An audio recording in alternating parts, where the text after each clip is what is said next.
एक काम नहीं करता है, इसलिए अपने बौद्धिक क्षमता का इतना दुरुपयोग करता है कि कुछ ही दिनों में गंदे संस्कारों के आवरण में लिपटकर वो जो मानवेतर खानियों का दूसरा दुख है, पीड़ा है, वेदना है, अनादिकाल तक उसे भोगता है। फिर इस भूमिका में आना बड़ा दुर्लभ है, लेकिन ये बात सहज समझ में आ जाए बड़ा मुश्किल है। अनेक महापुरुषों के जीवन दर्शन को जब देखते हैं तो बड़ा आश्चर्य होता है। ऐसे ऐसे हम लोगों के समक्ष आदर्श हैं, उन आदर्शों को अगर एक बार पढ़ा जाए, बुद्ध हैं, महावीर हैं, वैदिक काल के ऋषि हैं, ऋषिका हैं, उनका जीवन इतना मूल्यवान है, हम सबके लिए प्रेरणा स्रोत है। उससे विमुख होने के कारण ही इस जीवन में दूसरा दुख है, पीड़ा है, वेदना है, एक भयावह स्थिति का सामना मनुष्य करता है। इसलिए उपनिषद का ऋषि कहा, उत्तिष्ठत जागृत प्राप्त वरान निबोधत क्षुरस्य धारा निस्ता दुरत्या दुर्गम पथस्तस्य कवि बनते। आप सब यहां आए हैं, बड़ी श्रद्धा से आए, भक्ति से आए हैं। अब कुछ लोगों की अलग बात है, वो बनारस शहर का सैर सपाटा कर रहे हैं, उनके लिए इस दुर्लभ क्षण का कोई उपयोगिता नहीं है। ऐसा नहीं है कि सत्संग 24 घंटा होता, सत्संग तो साहब ने कहा आध घड़ी सत्संग सुमिरन बरिस 50। इस अर्थ को समझना चाहिए। आधा घड़ी सिर्फ का जो सत्संग है, इतना पुण्य लाभ अर्जित करने का सौभाग्य प्राप्त करा देता है। आध घड़ी सत्संग सुमिरन बरिस 50, एक घड़ी बरखा बरसे रहट 12 मास। उदाहरण कितना सुंदर है। संस्कृत वाङ्मय में इतना ज्ञान भरा हुआ है, उसके सांकोपांग अध्ययन करने की आवश्यकता है। हम लोग बहुत लोगों के विचार सुनते हैं, आश्चर्य भी होता है, और जब सबके विचारों को सुनते हैं तो मन कौंध जाता है। सबसे बड़ा यक्ष प्रश्न है, इतना सत्संग के बाद क्या मेरे जीवन में, व्यक्तिगत जीवन में कोई परिवर्तन आया? मुझे तो सुनने का सौभाग्य प्राप्त नहीं होता। सुबह से अनेक मनीषी संतों गुरुजनों के बड़े पवित्र दृष्टिकोण आप सुन रहे थे। वो क्या है? हास्य व्यंग्य से भरपूर प्रवचन आपने सुना, परंतु मतलब क्या है?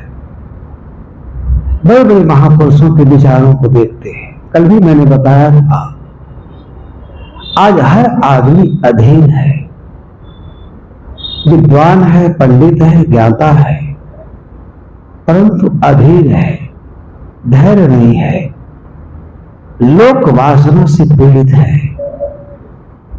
लोक वासना महारोग है। प्रतृष्णा, वितृष्णा, ये सबसे महाप्रबल रोग है मनुष्य का। लोकेष्णा, लोक की तृष्णा। अभी आपने कुछ दिन पहले देखा होगा, प्रेमानंद जी महाराज और श्री राम भद्राचार्य जी का चला सोशल मीडिया पर। ये सब कितनी घिनौनी बातें हैं। वो संस्कृत नहीं जानता है, वो ज्ञानी नहीं है, पंडित नहीं है, ज्ञानी का इतना तुच्छ परिभाषा करना समय से परे है। ये सारी बातें सत्संग के बिना समझ में नहीं आ पाएगी। प्रागैतिहासिक काल में मनुष्यों ने कहा, उत्तिष्ठत जागृत प्राप्त वरान्य बोधत, उठो जागो, श्रेष्ठ महापुरुषों के सानिध्य में जाओ, ज्ञान प्राप्त करो। संसार कैसा है? उस तोड़े पर धार लगाए हुए जो छुरी है, चाकू उस पर चलने के समान है। निस्ता दुहत्या, ये पथ अत्यंत दुर्गम है। इसे मनीषी बताते हैं, सब नहीं बताते। आरोग्य कैसे होंगे? चित्तस्य हि प्रसादेन हन्ति कर्म शुभाशुभम्। चित्त के प्रसाद से आदमी शुभ अशुभ कर्म करता है। चित्त में वही संसारस्थ प्रयत्न शोधित, जो सत्संग होता है लेकिन मन में दुख भी होता है, पीड़ा भी होता है। कितनी ऊंची बात संत कह जाते हैं, परिणाम क्या है? कुछ नहीं। इसलिए एक शायर का मुझे शायर याद आ जाता है कि पंछी यह समझते हैं कि चमन बदला है, हंसते हैं सितारे की गगन बदला है, मगर श्मशान की खामोशी कहती है लाश वही है, सिर्फ कफन बदला है। मनुष्य गंदे आवरण में क्या क्या करता है? लाश वही है, क्योंकि जो कुछ करता है वो करता नहीं। आज एक नहीं लाखों ऐसे लोग हैं वो दुनिया का सुधार करने चले हैं, परंतु स्वयं हजारों के समुद्धार करता होने के बाद ही उनका अपना कोई सुधार नहीं है। इसे आज वो जेल में भारी यातना पीड़ा का सामना कर रहे हैं। प्रश्न ये नहीं है कि आप कितना अच्छा प्रवचन करते हैं, कितना अच्छा जानते हैं। यक्ष प्रश्न है कि आपने मानवीय सदगुणों से अपने को अलंकृत क्यों नहीं किया है। अनेक प्रसंग आते हैं दुर्लभ। आज घड़ी सत्संग सुमिरन वरिष्ठ 50। एक उदाहरण मैं दूं आपको। आम्रपाली जो वैशाली की नगर बधू थी, वैश्या कहा जाता था। तथागत बुद्ध एक बार चारिका करते हुए वैशाली नगर में पहुंचे। बहुत बड़े महापुरुष थे। भयंकर भीड़ हुई। किस प्रकार आदमी को अपने चित्त को पवित्र करना चाहिए? चित्त में संसारस्तम प्रयत्न शोधित। इतना शांति गुण है, इतना लालित्य है संस्कृत वाङ्मय में। और उस गहन विषय को, गंभीर विषय को शायद ने सरल भाषा में कह दिया। लेकिन मनुष्य की मूर्खता क्या है? आखिर उसकी अंतस चेतना जगनी चाहिए, वो तो सोया हुआ है। हम सब लाश मुर्दे हैं।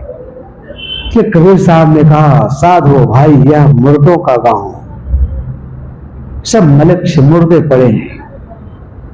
विषयी व्यभिचारी, धन लोलुप, पद लोलुप, वासनाओं के प्रज्वलित अग्नि में, दग्ध अग्नि में जीवन को नष्ट करने वाले एक ज्ञान से हीन, इन्हें कैसे जगाया जाए? अंतर्बोध कैसे जगे? सबके बाद अंतर्बोध जगना चाहिए, अंतस चेतना जगनी चाहिए। धर्म का सार इसी में है। अगर यहां सो गए तो आपकी यात्रा बड़ी लंबी होगी। ये जीवन पुण्य लाभ के लिए है। आज घड़ी सत्संग का मतलब समझिए। चित्त में संसार प्रयत्न शोधित का मतलब समझिए, चित्त से ही आवागमन है, जन्म मरण है, दुख द्वंद्व है, अनेक जीवनियों में अनादिकाल से हम भटक रहे हैं। इसलिए साहब ने निवेदन किया, ते साहेब के लागो साधा, दे दुख मीट के हो सना था। ये अनाथ लोगों को देखा, सब अनाथ हैं, निर्बल हैं, असहाय हैं, सब काम करते हैं, लेकिन जन्म मरण का जो दुख है, खाने पानी का जो दुख है, उस पर विमर्श नहीं करते। लोक का ऐश्वर्य में इतनी चमक है, इतनी दमक है, बड़े बड़े लोग नहीं समझते, जिसे आप महापुरुष कहते हैं। जीवन का खास काम क्या है? चित्त का शोधन करते रहना। चित्त में वही संसार प्रयत्न शोधित, जिस में होत गुण वेतत सनातनम। क्योंकि जिसका जैसा चित्त होता है, उसकी बाहर की प्रकृति भी वैसी हो जाती है। कोई बनाता नहीं है। आप आए, आपको किसने चोर बनाया, किसने डाकू बनाया, किसने व्यभिचारी बनाया? आप स्वयं बने। चित्त के आप दृष्टा नहीं बनते हो। चित्त में सारा संसार समाया हुआ है और इसलिए सारा संसार का, सारे संस्कारों के, संसार के संस्कारों का जो बीज है, वो सब जम रहा है चित्त में। प्रयत्न सोते जस चित्तन में तत् सनातन चित्तस्य प्रसादेन हन्ति कर्म स्वभाव स्वभाव प्रसन्न आत्मा मन स्थित्वा सुखम क्षय मनुष्यते। ये ऋषि कहता है, जिसका जैसा चित्त होता है, वर्तमान तो वैसा होता ही, भविष्य भी वैसा हो जाता है। धर्म का लक्षण है, खास काम है, अपने चित्त का दृष्टा बनो, उसको शोधते रहो। ये आपके मस्तिष्क में नाना प्रकार के विचार जन्म लेते हैं। अगर आप सावधान नहीं हुए, उस धारा में बह गए, आपकी अनंत की यात्रा बड़ी लंबी हो जाएगी। इसलिए संतों की वाणी में इतना सुख है, गहन अनुभूति है। सत्संग सुनने का और कोई फल नहीं। सत्संग सुनने का फल है कि हमारा चित्त विमल हो, निर्मल हो। क्योंकि जैसा चित्त होगा वैसा आप हो जाओगे। कोई रोक नहीं सकता, कोई नहीं बचा सकता। इसलिए प्रवचन करता भी बाहर से प्रवचन करता है, लेकिन अगर चित्त ठीक नहीं है तो कहां जाता है? जेल की हवा खाता है। चित्त में जेल जाने का सब कारक उपस्थित है। सत्संग से ऊंची कोई वस्तु नहीं। अनूठा शब्द है सत्संग। इस जीवन में अगर सत्य का साक्षात्कार नहीं हुआ, सत्य का दर्शन नहीं हुआ, आपका जीवन बेकार है। इसलिए बड़े लाभ के लिए समझिए सत्संग कितना महत्वपूर्ण है। प्रसन्न आत्मा मन स्थित्वा सुखम क्षय मनुष्यते। इसलिए इस प्रकार जो विचारवान है, विवेकवान है, विचार करते करते अपने अंतरात्मा में स्थित होकर अक्षय और आत्यांतिक सुख की प्राप्ति करते, वो मोक्ष की अवस्था है, निर्वाण की अवस्था है। इस साधन, इसलिए कबीर साहब तो सीधे साधे भाषा में कहते, आठ घड़ी सत्संग सुमिरन बरिस 50, एक घड़ी बरखा बरसे रहट 12 मास।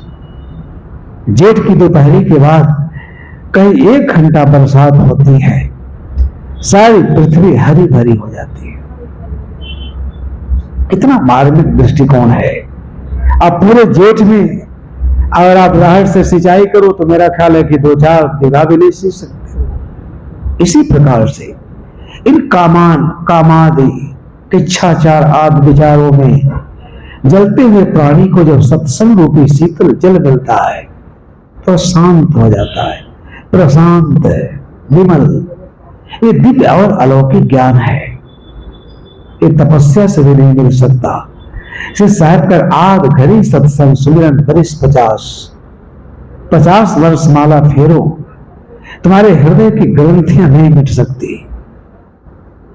हृदय में जो जन्मांतरों की ग्रंथि पड़ी है, उन ग्रंथियों को सुलझाने का सबसे सुंदर उपाय, तरीका सत्संग है। ये मानव जीवन में जो इससे सुख मिलता है वही परम सुख है, वही दिव्य सुख है। धन दौलत प्राणी पदार्थों का सब नश्वर है, सब क्षणिक है, और इसलिए उस सुख में दुख छिपा रहता है, भयंकर दुख छिपा रहता है। आदमी को ज्ञान होना चाहिए। उदाहरण से मैं समझाऊं, तथागत बुद्ध वैशाली में ठहरे हुए थे और वहां बड़े बड़े राजा महाराजा भूपति अधिपति रथयान लेकर पहुंचे भोजन को निमंत्रण करने के लिए कि हमारे यहां का भोजन स्वीकार हो जाए, क्योंकि बुद्ध को भोजन कराना बहुत बड़ी उपलब्धि थी जीवन में। तो जो नगर वधू थी, वैशाली की नगर वधू आम्रपाली वैश्या थी, बहुत धन कमाया था। आज घड़ी सत्संग में कितने उत्तम फल की प्राप्ति होती है, इस उदाहरण से आप सहज समझ सकते हैं। तो नगरपाली के मन में, आम्रपाली के मन में भाव जगा कि कौन दिव्य महापुरुष है, आखिर में है कौन? सारे बड़े बड़े राजा महाराजा भूपति अधिपति जिसके चरणों में जाके अभिवादन करते हैं, निवेदन करते हैं, प्रदक्षिणा करते हैं कि महाराज हमारे यहां भोजन करें, उसके जीवन में है क्या? बहुत लंबा तांता लगा था, लोगों का लाइन लगी थी। तो आम्रपाली के मन में श्रद्धा उपजा। हमारे मन में एक वातावरण से श्रद्धा उपजता है। वैश्या थी, देह व्यापार करती थी, उसका अन्न तो इतना दूषित था कि अगर उसका अन्न तपस्वी खा ले तो सारा पुण्य छीण हो जाए। इतना मलिन कर्म है देह व्यापार करके। आज तो शर्म आती है, बड़े स्तर पर होता है लेकिन वह निंद नहीं है। मैं एक दिन बनारस कचहरी में था तो कोई लोगों ने कहा कि वकील लोग थे, अखबारों में कुछ निकला था, तो लोगों ने कहा कि कुछ ऐसा गैंग है जो 5 स्टार होटलों में लड़कियों को सप्लाई करता है, पैसा कमाता है। जो आप 10 साल में नहीं कमा सकते वो 10 मिनट में कमा लेते हैं। इसलिए मनुष्य इतना गिरा हुआ प्राणी है, इसके प्रकृति का परिष्कार अत्यंत कठिन है, महाकठिन है, दुष्कर है। धन से प्रकृति का परिष्कार नहीं होगा। धन पाकर, पद पाकर के आदमी अंधा हो जाता है, भयंकर भूल करता है। आम्रपाली के मन में श्रद्धा उपजी, पापी थी, व्यभिचारिणी थी।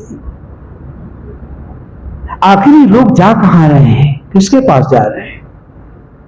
लोगों ने बताया युग पुरुष तथागत का पावन दर्शन करने जा रहे हैं, तपस्वी है। उसके दर्शन मात्र से, जैसे गोस्वामी जी ने लिखा ना, सरदा तप निशिष्य अपहरे संत बरस जिन पातक टरे। ये बात 100% प्रमाणिक है, लोग समझते नहीं। विश्वनाथ मंदिर में जाने से कोई पाप नहीं कर सकता। इसलिए कबीर साहब ने उद्घोषणा की, पंडित बात बदेसो झूठा। कोई कह सकता है ऐसी बात? राम के कहे जगत गत पावे, खान कहे मुख मीठा। ऐसा आदित्य महापुरुष, विलक्षण महापुरुष, सत्य का संदेश सुनाने वाला सृष्टि के इतिहास में नहीं दिखाई देता। साफ शब्दों में कह देता, राम राम कहने से पाप नहीं कर सकता, मंदिर जाने से पाप नहीं कर सकता, लेकिन अगर सत्संग सुना जाए तो मन की मलिनता दूर हो सकती है। गंदगी के ढेर में बैठा व्यक्ति ही के अंदर भी पवित्रता की भूख जगती है, मैं भी पवित्र हो जाऊं। आज लाखों लोग मांस खाते हैं। मैं दिनकर जी की एक पुस्तक पढ़ रहा था, उदाहरण दिया दिनकर जी ने बहुत मार्मिक बात लिखा कि हमारे यहां गाय के मांस खाने का चलन था। आम आदमी गाय का मांस खाता था, सब मांस तो खाता था। जिस देश में आज ये प्रश्न उठ रहा है कि गाय क्या है, राष्ट्रीय पशु है, लेकिन इसी देश में वही लोग, उन्हीं के पूर्वज गाय भी मार के खाते थे। बुद्ध की परंपरा आई, महावीर की जब अहिंसा की परंपरा विकसित हुई इस देश में, तो जो बौद्ध साधक थे, साधिका थे, उनके आस पड़ोस रहने वाले जब इन लोगों ने सम्मिलित स्वर से निंदा शुरू किया कि मांस भक्षण करना मनुष्य का लक्षण नहीं है, तो लोग धीरे धीरे गाय का मांस खाना छोड़ दिया। कई लोग सवाल उठा सकते हैं, इसे आप हिंदू कहते हैं, इसी परंपरा के लोग थे हजारों वर्ष। अहिंसा की परंपरा विकसित हुई बुद्ध और महावीर से। वैदिक काल के ऋषि तो इसके समर्थक हैं, पोषक हैं, स्वयं यज्ञ कराते हैं, स्वयं यज्ञ में मारे हुए पशुओं का मांस खाते हैं। ये वैदिक शास्त्र में पढ़ने से, इसलिए ब्राह्मण धर्म उनके खिलाफ हो गया। मैं इस विषय में नहीं जाना चाहूंगा, मैं केवल ये बताना चाहूंगा कि अहिंसा का जो विकास हुआ, अहिंसा धर्म का, ये बुद्ध महावीर की परंपरा ने इसका विकास किया। इसी देश के लोग खाते थे, वो वेद यज्ञ होता था, महाहिंसा, महानरक काम। इसलिए सत्संग को आप हल्के में मत लेना। साहब ने कहा, जितना क्षण मनुष्य सत्संग सुनता है, जीवन का वही पल सार्थक, वही साधना है। उसके मन में श्रद्धा जगी कि इतने लोग जा रहे हैं, क्या बात है। संत में एक सुवास होता है, महक होता है। संत दर्शन से, संत के सत्संग से, उसके पावन सानिध्य से मन में जो कुंठा है, निराशा है, हताशा है, पाप कर्मों के बाद उस कुहासों के बादल छंटते हैं। श्रवण मनन करने के बाद पापी मनुष्य भी धर्माचरण करने के लिए उद्यत होता है। उसके मन में पापी तो थी कि सारे लोग जा रहे हैं, क्या बात है, कहां जा रहे हैं। उसने भी अपना रथ यान सजाया, हजारों राजकुमार उसके पास जाते थे, क्या नहीं था आम्रपाली के पास, स्वर्ण आभूषण से जड़ित वस्त्र थे। बैठी और चली कि मैं भी बुद्ध का दर्शन करने जाऊंगी। बड़ा मार्मिक प्रसंग है, सुन लेना। बड़े बड़े लोगों को लाइन में देखा तथागत बुद्ध ने। उनके श्रावकों ने कहा, साधकों ने कहा, भिक्षुओं ने कहा कि महाराज, आम्रपाली वैश्या भी आपको निमंत्रित करने आई है। तो बड़े बड़े राजा महाराजा स्वर्ण मुद्रा थाल में लेकर के फूल, इत्र, नारियल, चंदन, आरती लेके गए, लेकिन बुद्ध ने किसी को स्वीकृति नहीं दिया। कहा जाता था इसके लिए वो अपना मूड़ी हिला देते थे, वो समझ जाता था हमारा भोजन कल का स्वीकार हो गया। नहीं हिलाते थे तो लोग दुखी होकर चले जाते थे। बड़े बड़े राजा महाराजा हजारों की संख्या में थे, परंतु बुद्ध ने किसी का भोजन स्वीकार नहीं किया। आज जब वैश्या गई सुंदर सोने का थाल लेकर के, स्वर्ण मुद्रा से भरा हुआ, फल फूल, मिष्ठान, मेवा मिष्ठान, जैसे उसके सामने गई, बुद्ध ने मूड़ी हिला दिया। वो एकदम बाग बाग हो गई कि मैं कितना सौभाग्यशाली हूं, इन लोगों का बुद्ध ने भोजन स्वीकार नहीं किया, मेरा भोजन स्वीकार कर लिया। और जैसे ही पता चला लोगों को कि तथागत वैश्या का भोजन करने जा रहे हैं, महापाप करने, दिल व्यापार करती है, जन समूह से एक सम्मिलित स्वर में बुद्ध के प्रति निंदा का स्वर उठ पड़ा। संत के अंदर कितनी करुणा होती है, महाकरुणा, करुणा का अवतार है संत। इसलिए संतों से उपमा देने के लोक में कोई वस्तु नहीं है। राम, कृष्ण, व्यास, वशिष्ठ है। आप आज इसलिए इन्हें ऐतिहासिक महापुरुष मानते हैं, इनके जीवन और व्यक्तित्व को संतों ने प्रेरणा दी थी, संतों ने तराशा था। गुरु कुमार शिशकुंभ है, ये माता पिता के पास रहते, दशरथ के पास रहते तो शायद इन्हें राम राम कोई नहीं कहता। वो इतना उनका मन मयूर नाच उठा, वेश्या थी, गदगद हो गई कि कल बुद्ध हमारे यहां भोजन स्वीकार करेंगे। महाभिक्षु संघ के साथ अपने नगर के बाहर चारों तरफ तोरण द्वार बनाया, नगर को सजाया, दुल्हन की तरह से बड़े बड़े कारीगर बुलाई, 56 प्रकार का भोजन बनवाया। क्या नहीं था उसके पास। अरे इतनी लोक निंदा हुई कि कान पक जाए। अरे बताओ, ये साधु है, महाचरित्र भ्रष्ट है, नीच है, वेश्या का भोजन करने जा रहा है। सब जा रहे हैं, ये भी वेश्या के घर भोजन करने जा रहा है। संत के करुणा की कोई सीमा नहीं, असीम करुणा, जिसका सब तिरस्कार कर देता है उसके लिए भी संत के यहां दरवाजा है। इसलिए सत्संग को मोक्ष का द्वार कहते हैं। कई पोथी पतरा में मोक्ष का द्वार नहीं है। सत्संग का मोक्ष का द्वार सत्संग के रास्ते से ही जाता है। इतनी लोक निंदा हुई, भिक्षु संघ कांप गया कि महाराज आपकी बड़ी लोक निंदा हो रही, आप कहां जा रहे हो? छोड़ो वेश्या का भोजन। बुद्ध ने कहा, अगर यह जीवन वेश्या का भी उद्धार नहीं कर सका तो इस जीवन का क्या मूल्य है? महापापी महामलक्षी संत के चरण में जाकर तर जाता है। कोई राम नहीं तार सकता, कोई दिव्य अलौकिक अवतार नहीं तार सकता। लेकिन जिन लोगों ने संतों के चरण में संपूर्ण समर्पण किया, समादृत भाव व्यक्त किया, तो सबका उद्धार हो गया। इतिहास में इसके सारे उदाहरण पड़े हुए हैं। इसलिए जब कबीर साहब कहते हैं, पंडित बात बड़ों झूठा, इस देश में आग लग जाती है। तथागत सबके निंदा को दरकिनार करके एक संत कैसा होना चाहिए?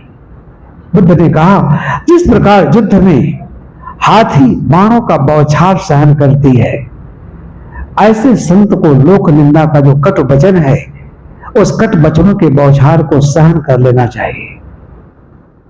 सहन में ही तो अमृत है, अमृत और कहां है?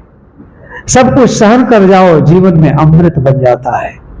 मन कल भी कहा था, प्रतिक्रिया व्यक्त करोगे तो उलझ जाओगे, यहां उलझने की आवश्यकता नहीं है।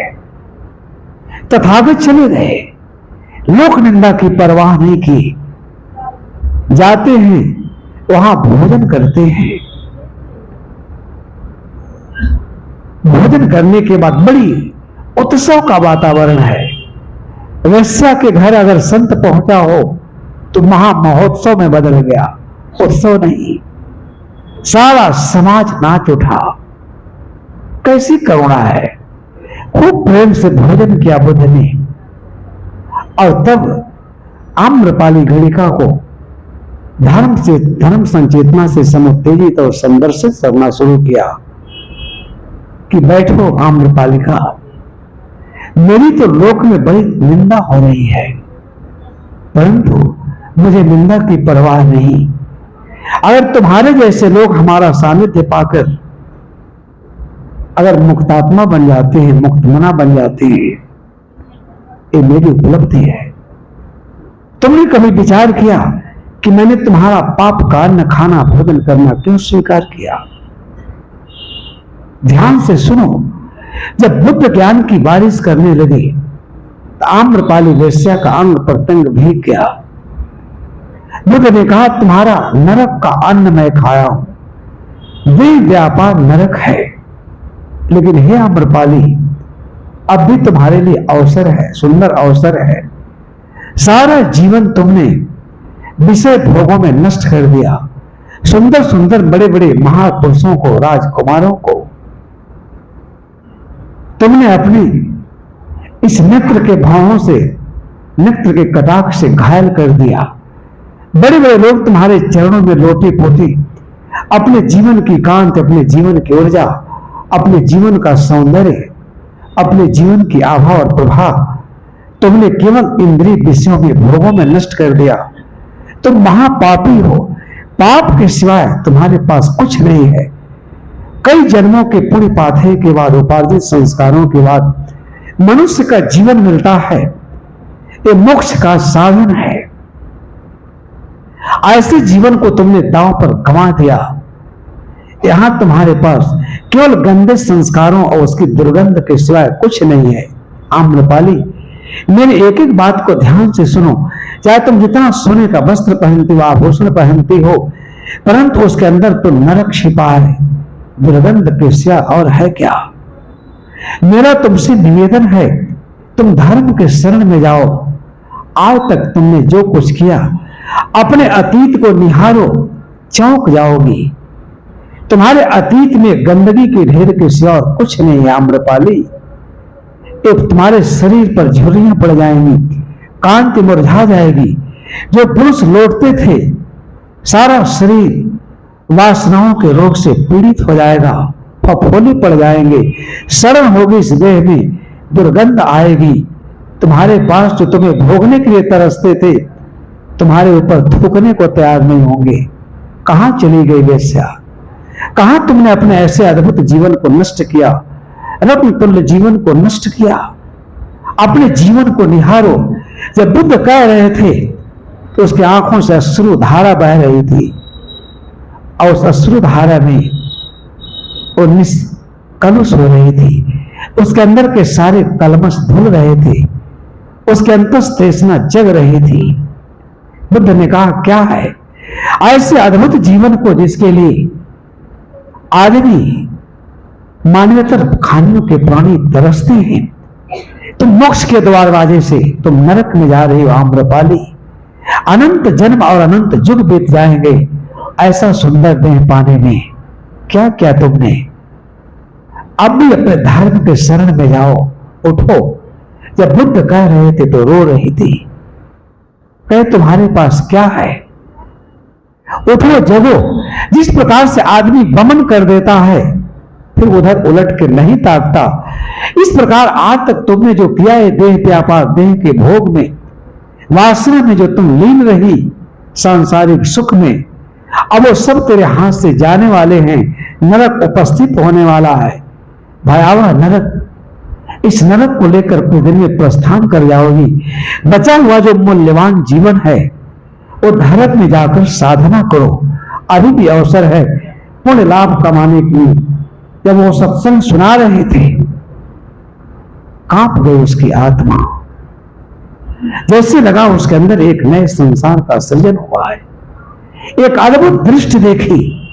उन्होंने कहा, तुम्हारा पाप का अन्न खाना मेरा तब सार्थक होगा जब तुम धर्मानुसरण करेगी। धर्म के शरण में जाकर अपने सारे पापों को, मलिन कर्मों को तुम धो डालेगी। ये अवसर अगर गुजर गया, फिर यहां आने में जुगों बीत जाते हैं। क्या क्या आम्रपाली, जरा एक बार देखो। आज से उसे वमन कर दो, उसको गंदगी समझ करके उधर ताको नहीं। स्वप्न में भी तुम्हारी दृष्टि नहीं जानी चाहिए। काम भोगों की आराधना तुम आज तक की, काम भोगों की आराधना में सारे संसार का पतन हो रहा है। अब तुम धर्म की साधना करो। धर्म ही कल ही मैंने बताया था, धर्म क्या वह पथ है कि तुम्हारे निष्कलुष कर सकता है। निष्पाप निष्कलंक जीवन जीने का प्रयत्न करो। अगर ये भी क्षण गुजर गए, बचा हुआ जीवन भी गुजर गया, इस पाप के मोती धोते धोते युग बीत जाएंगे। जन्मांतरों में दुख, पीड़ा, वेदना के सिवाय कुछ नहीं। आम्रपाली, धर्म ही मनुष्य के लिए यथेष्ट है, इसलिए धर्मानुसरण करो। मेरा यहां आना तभी सार्थक होगा। आम्रपाली जग जाती है, सिर का बाल मुड़ाती है, संन्यास की दीक्षा लेती है, और उसके पास अपार धन था। उस अपार धन को कहती, महाराज ये धर्म के कार्यों में इसे लगा दो। लाखों मनुष्य जो पापपूर्ण, यातनापूर्ण जीवन जी करके अपने जीवन को विनाश की तरफ ले जा रहे हैं, ऐसे लोगों को जगाने में, सम्मान में लगाने के लिए इस सारे धन का उपयोग करो और मेरे ऊपर अपनी कृपा दृष्टि करो, ताकि मेरा उद्धार हो सके। मेरे जैसे पापी, मलेच्छ, शूद्र, अज्ञानी, मूढ़, भोगों में चित्त को डुबोई हुई, नीच वो शायद आप जैसा महापुरुष ही इसका उद्धार कर सकता है। मैं अपना संपूर्ण जीवन तुम्हारे चरणों में समर्पित करती हूं। अपने पावन सानिध्य में मुझे ध्यान साधना करने का अभ्यास प्रदान कीजिए, अवसर प्रदान कीजिए महाराज। मैं नरकगामी हूं, इस नरक से आप जैसे इस महापुरुष ही मेरा उद्धार कर सकते हैं। मैंने उदाहरण स्वरूप ये बात कही आपसे। ये आध घड़ी सत्संग का फल है। लाखों लोग गुजरे थे, लाखों ने भोगा था, परंतु क्या कोई बुद्ध जैसा महापुरुष भी मिला? संत का सानिध्य मिला। आधा घंटा लोक निंदा की परवाह किए बिना बुद्ध ने कहा, अगर इन पापी मलक्ष अज्ञानी को संत नहीं रास्ता बताएगा, कौन रास्ता बता सकता है? संतों का बहुत बड़ा ऋण है। इसलिए संत दर्शन का जो लाभ है, महालाभ, महापुण्य। साहब कहते हैं, मैंने अपनी बात आपसे कही थी कि सत्संग आप क्यों सुनते हैं, सत्संग का अर्थ क्या है, सत्संग का मूल्य क्या है। आप अपने चित्त का शोधन करें। सारे विकार, सारे कुसंस्कार, सारे अच्छे बुरे संस्कार पहले चित्त में स्थान ग्रहण करते हैं। कई बार ऐसे प्रसंग आते हैं। एक बार अकबर और बीरबल कहीं टहल रहे थे, संयोग था। तो बीरबल की एक बहुत बड़ी खासियत थी, वो हमेशा हंसता रहता था। और मनुष्य होकर अगर न हंसे आदमी, प्रसन्न न रहे, तो समझिए उसका जन्म पाना निरर्थक है। ये सौभाग्य कहां है? जितना मनुष्य कोढ़ता रहता है, जलता रहता है, कोई प्राणी नहीं। इसके जैसा दुखी कोई प्राणी नहीं है। चिड़िया के पास जाओ, देखो कोई बखार है, न कोई बैंक बैलेंस है, चहचहाते हुए उठती है, प्रसन्न जीवन जीती है, घोंसला में रहती है, चुन के खा लेती है, कितना प्रसन्न है। आदमी के पास सारा संसार है, तो भी उसके दुख और पीड़ा का अंत नहीं, क्योंकि संसार में केवल दुख है, पीड़ा है। आपको सुख कैसे दे सकता है? जितना आदमी प्राणी पदार्थों का संग्रह करता है, उतना वो दुख से आवृत हो जाता है। जवान पुत्र के मरने के बाद महाशोक। देखिए राठौर साहब बैठे हैं, बड़े ज्ञानी है, विलक्षण ज्ञानी है। जवान पुत्र था, बड़ा होनहार, प्रतिभा संपन्न, विलक्षण बुद्धि का। सत्संग सुनने का फल यह हुआ कि उसे खोने के बाद भी इनका मन मजबूत है कि जो मेरा नहीं था उनके लिए क्या रोना, संसार में क्या अपना है। यह बात समझ में आए बिना आप अपने चित्त को पवित्र नहीं कर सकते। निष्ठानुश्रव है। इसलिए जीवन का परम लक्ष्य है सारा विकार, सारा रोग, सारा दुख, सारा पीड़ा, महादुख केवल चित्त को संशोधन न करने के कारण है। चित्त की शुद्धि, चित्त की पवित्रता, यही धर्म का श्रेष्ठ आदर्श है। धर्म साधना करते करते व्यक्ति दुख पीड़ा से बिल्कुल रहित हो जाता है, निश्चिंत निष्कलंक जीवन यापन करने लगता है। ये सौभाग्य, दुर्लभ क्षण है ये। अब उसका स्वभाव था, हंसता रहता था, हमेशा हंसता रहता था और अकबर के बहुत नजदीक था। कहानी आप सुनते रहते हैं महापुरुषों के लिए।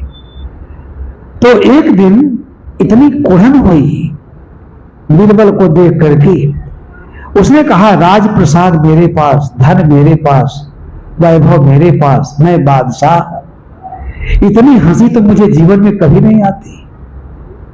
आखिर में इसके पास क्या, कितना हंसता रहता है, बेवकूफ आदमी। उसके हंसने से उसको जलन हो गई कुढ़न हृदय में। इसी प्रकार विकार उत्पन्न होते हैं। पड़ोसी का अच्छा घर बन जाता है, आप कांप उठते हैं। पड़ोसी का लड़का अच्छा नौकरी पा जाता है। मुझे एक प्रसंग है, सुनाऊं कि न सुनाऊं, संकोच आता है। अमवा गांव के कई लोग बैठे हैं, साहब ने अपनी मीरा ज्ञानी साहब ने अपनी पीड़ा व्यक्त किया था। अमरीश बाबू जब क्वालिफाई कर गए टीसीएस, तो ये बड़े हंसी खुशी से इनके माता पिता, सेठनी साहब के पिताजी चाचा लगते हैं, सबसे वरिष्ठ हैं, तो लोग गए, अखबारों में निकला। पहली बार उस गांव में कोई पीसीएस हुआ था, उसके पहले तो कोई लोअर पीसीएस हुआ नहीं। आदमी कितना पतित प्राणी है, चित्त में इतनी विकृति, इतनी गंदगी भरा रहता है। अच्छा कपड़ा पहनता है, अच्छी गाड़ी में चलता है, स्वर्ण आभूषण पहनता है, बाहर से जितना वो सुखी लगता है, अंदर उतना ही उसका इतने गंदे कर्म संस्कारों से भरा रहता है। मैंने इसे संस्मरण के वजह से कह दिया, अपनी पीड़ा व्यक्त की थी। ये लोग गए उनका पैर छू के आशीर्वाद देने की, चाचा हैं बड़े, तो पहले तो घर में चले गए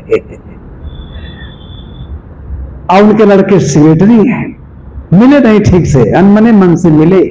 इनका लड़का पीसीएस, मेरा लड़का सेक्रेटरी, ये कैसे सहन होगा? एक दर्द, अनावश्यक दर्द उभारता आदमी अपने अंदर। दर्द कोई देता नहीं, दुख कोई देता नहीं। ये महाज्ञान, पतन का पथ। तो सेठई साहब कह रहे कि अरे बाबूजी आप घबराइए नहीं, 3-4 साल में हम भी उसी पद पर चले जाएंगे। ये इतनी कोढ़न, आपको आशीर्वाद देना चाहिए, बड़ी खुशी की बात है। पूरे गांव का नाम रोशन होगा, अखबारों में निकल गया। ये कहने में क्या लगता है, लेकिन मनुष्य नहीं कहता, क्योंकि चित्त में कौन उसके चित्त को साफ करे, कौन स्वच्छ करे, कौन निर्मल करे, कौन साधन है? कोई साधन है आपने देखा? कई साधन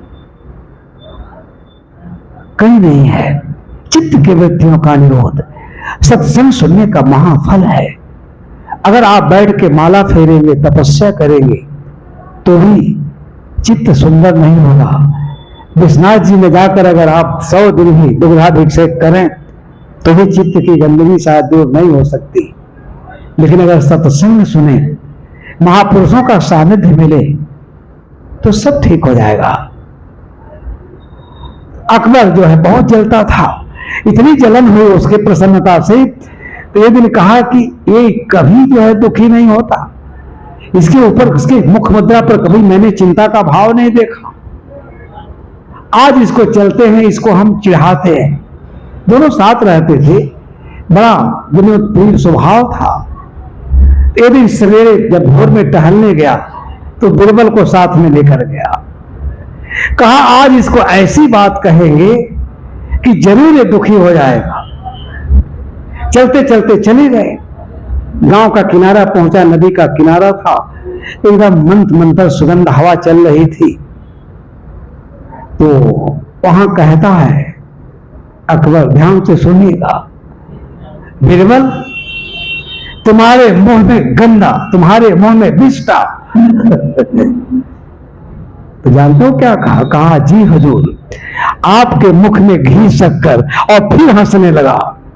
तब तो और वो कुड़न हो गई उसको, महाकुड़न, कि बाप रे बाप, इतना गंदे शब्दों का प्रयोग कहा। हम कहते हैं तुम्हारे मुख में विष्टा, तो कह रहा हुजूर आपके मुख में घी शक्कर। अब मैं क्या करूं? एकदम जैसे पसीनों पसीन हो गया, पैरों तले जन्म खिसक गई, जमीन खिसक गई। कहा अब मैं क्या कहूं? मैं कहता तुम्हारे मुख में विष्टा, तो कह रहा हूं जी हुजूर जहां पना, आपके मुख में घी शक्कर। एकदम पसीनों पसीन कांप गया। ये बात तो मैं अकेले में कहा, अगर ये प्रसंग कोई जानेगा तो बड़ा दुख होगा। बहुत ग्लानि में उसका मन टूट गया, बिखर गया। इसके बाद भी हंस रहा, अब मुझे कह रहा हुजूर आपके मुंह में घी शक्कर। तो कहता है बिरबल, मैंने तुमको इतना खराब बात कहा कि तुम्हारे मुंह में विष्टा, और फिर भी हंस रहे हो, तुम नाराज नहीं हुए, क्रोधित नहीं हुए, और नहीं कह रहे हो प्रतिक्रिया में जी हुजूर आपके मुंह में घी शक्कर। वो तो प्रत्युन्नति था।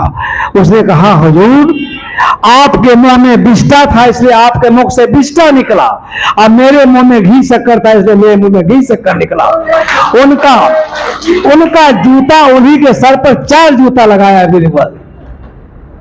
ये होता है बुद्धिमानी। हम यही मात खा जाते, कोई गाली दे दिया, सोचते इतना तेज गाली दो कि हट जाए। ये महान निकृष्टता का। गाली से क्या होता? गाली ऐसी चीजों को कभी नहीं सुनना चाहिए जिससे चित्त खराब होता हो, चित्त दुखी होता हो, चित्त आपका दूषित होता है। ऐसी बात कभी नहीं बोलना चाहिए। आदमी के अंदर समझ होनी चाहिए।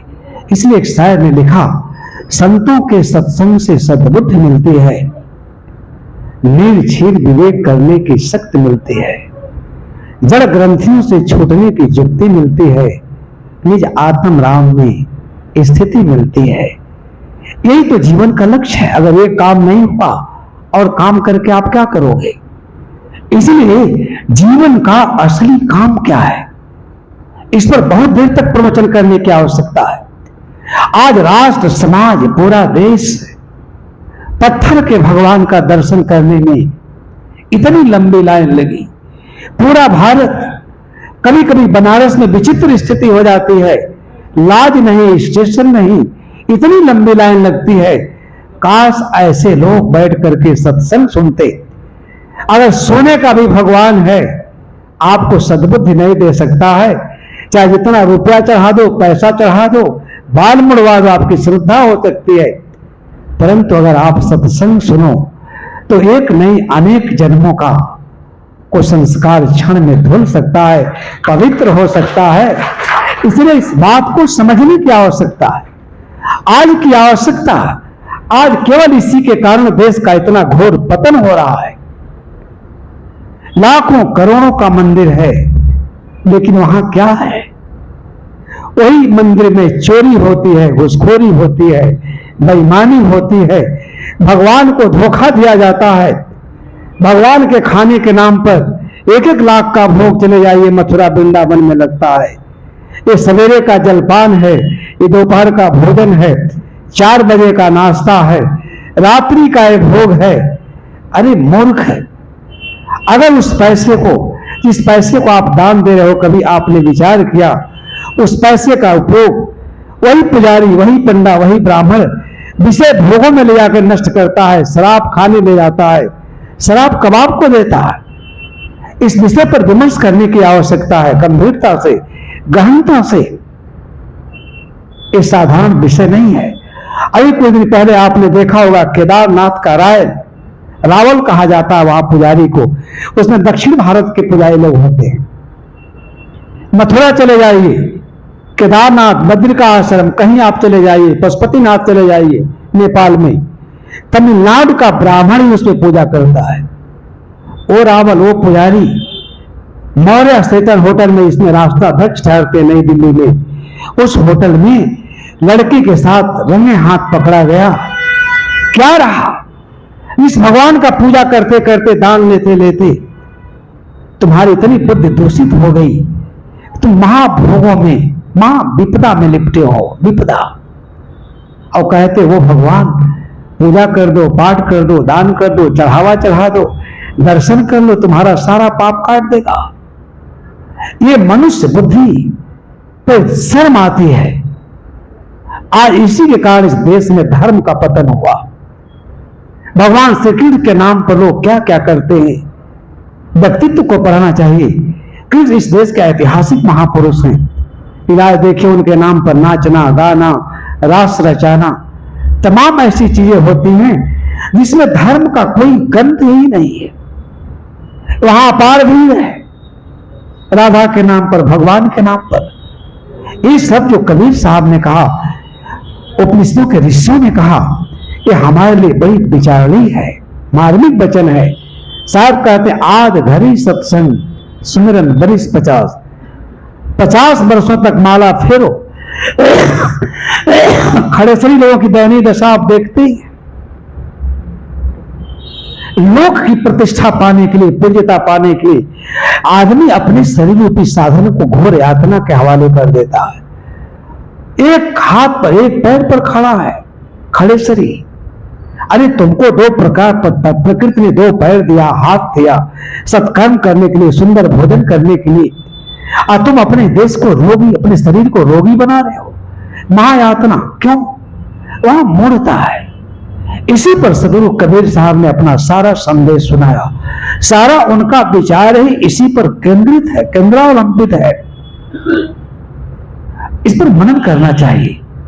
एक घड़ी बरखा बरसे रहत 12 मास। जिस प्रकार से एक घड़ी बरसात होता है, सारी पृथ्वी तृप्त हो जाती है, उसी प्रकार से अगर किसी सूक्ष्म विषय पर आधा घंटा अगर आप सत्संग सुन लें, तो मन में जो कुदेव है, चित्त में जो कुदेव भरा है, नारद का प्रसंग भी है, समय नहीं है कि मैं सुनाऊं, भवन का भी समय हो गया। आध घड़ी सत्संग सनत कुमार ने उन्हें सुनाया था, उपनिषद में भरा हुआ है। श्री कृष्ण को घोर आंग्रस ने सुनाया था, और उन्हें नई दृष्टि मिली, बुद्धि मिला, विवेक मिला। आए सब के सब आत्मदर्शन के लिए, आत्म साक्षात के लिए, आत्मज्ञान के लिए सब अपना सर्वस्व न्यौछावर कर दिए। बंधुओं, सबसे बड़ा पुनीत जो कर्तव्य है वो ये है, चाहे हमारे सामने कोई भी परिस्थिति उत्पन्न हो जाए, कोई भी दशा उत्पन्न हो जाए, हमको अपने चित्त में इस संसार को प्रवेश से रोकना चाहिए। ये सत्संग का फल है। आप अपने चित्त को कैसे संभालेंगे, अपने चित्त को बुरे प्रवृत्तियों से कैसे बचाएंगे, आप अपने प्रकृति का परिष्कार कैसे करेंगे। इसलिए सदगुरु कबीर साहब ने जगह जगह ये बात कहा है। लोक प्रसिद्ध साखी है, पाथर पूजे हर मिले तो मैं पूजू पहाड़, और घर की चाकी कोई न पूजे पीस खाए संसार। घर में चक्की पड़ी हुई है, आटा पीस के खिलाती है, दाल दर के खिलाती है, एक दिन कोई आदमी जल नहीं चढ़ाता है, एक कायदा उसी पत्थर को छीन उड़ के कहता है, मंत्रोच्चार के बीच में मंदिर में बिठा दिया गया तो लाखों लोग वहां लाइन लगा देते हैं जल चढ़ाने के लिए, पूजा करने के लिए। असली पूजा क्या है, असली तपस्या क्या है, असली पाठ क्या है, ये सत्संग के बिना भ्रम नहीं जा सकता। इसलिए सदगुरु कबीर साहब ने कहा कि संत क्या है, हरिजन हंस दशा ले रोले, निर्मल नाम चुन चुन बोले, मुक्ता हल ले चोंच लोभावे, मौन रहे कि हर जस गावे, मान सरोवर तट के वासी, राम चरण चित अंत उदासी, कागा कुबुद्ध निकट नहीं आवे, प्रतिदिन हंसा दर्शन पावे, नीर क्षीर का करे निवेरा, कहे कबीर सोई जन मेरा। कितना सुंदर पद है। बीजक का सम्यक अध्ययन करना चाहिए।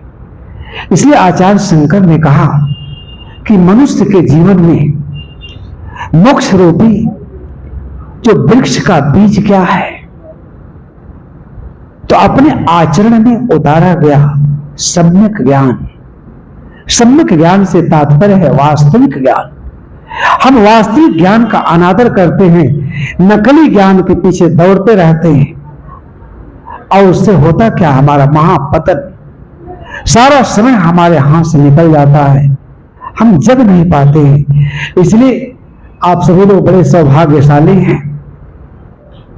2 दिन का सत्र आए, कोई दिन के बाद, कोई देर के बाद शाम वाला भी सत्र समाप्त हो जाएगा।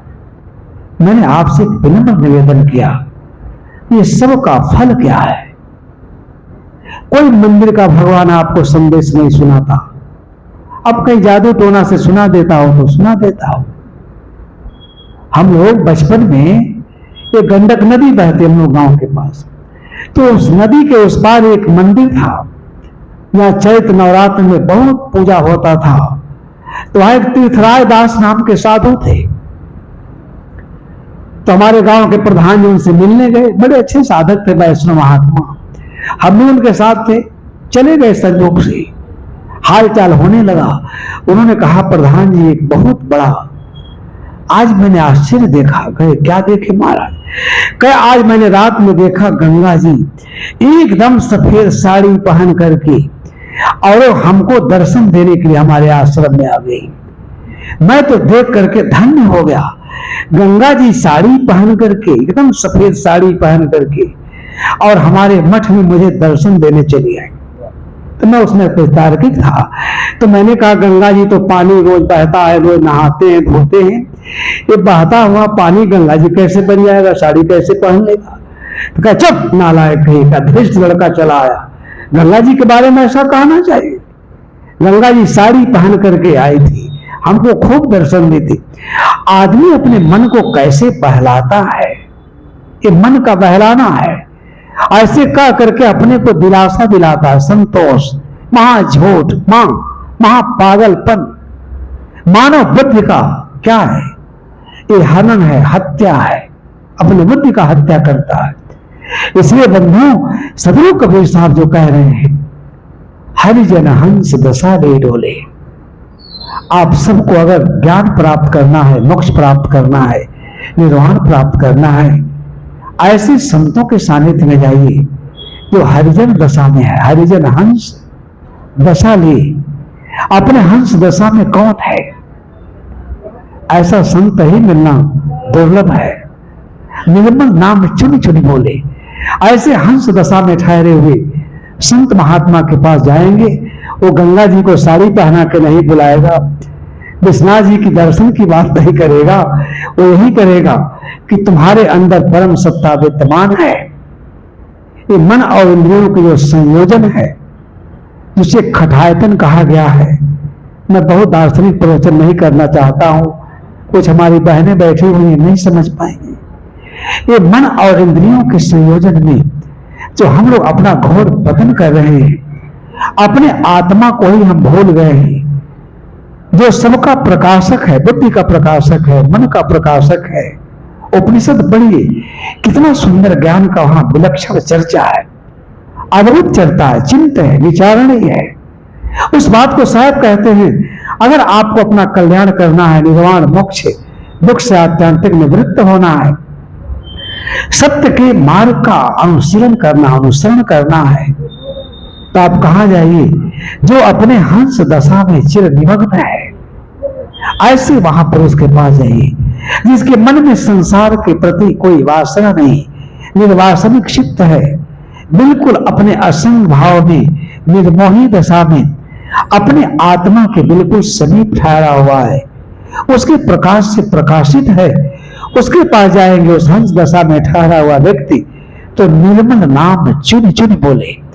उसके एक एक शब्द आपके अंतस मन को, आपके अंतर मन को इतना भा जाएंगे, इतनी सुख की अनुभूति होने लगेगी।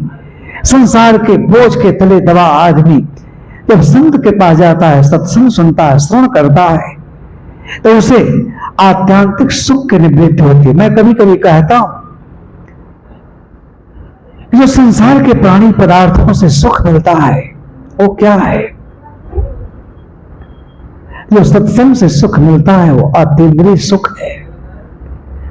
हमारे साहित्य में बड़े सुंदर सुंदर शब्द हैं।